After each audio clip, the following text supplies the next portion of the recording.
దేశంలోన కాంగ్రెస్ పార్టీని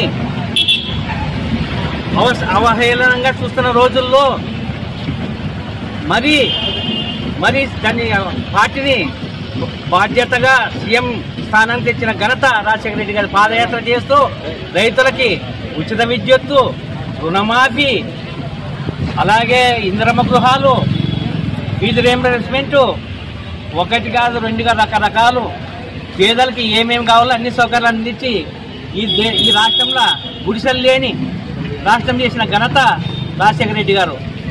ఆయన తర్వాతే మిగతా రాష్ట్రాలు కూడా ఆయనను చూసి ఇలా అన్ని పథకాలు అమలు చేశాయి. ఆరోగ్యశ్రీ ముఖ్యంగా ఈరోజు హాస్పిటల్ పోతే మనమే మేము ఆసుపత్రి పోయినాం.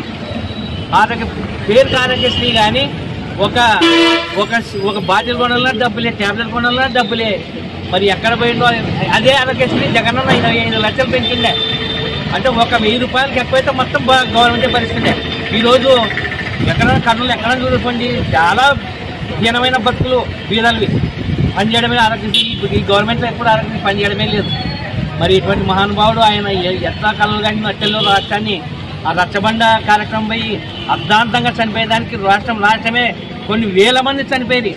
అంటే ఒక దేవుడు పోతే ఎట్లా బాధపడతాం. ప్రతి ఒక్క ఇంట్లో ఈరోజు రాసిరెడ్డి దీని ఫోటో లేదు. ఆయన కుటుంబమే మాకందరికీ ఒక దేవుళ్ళగా మనం చూసుకుంటున్నాం.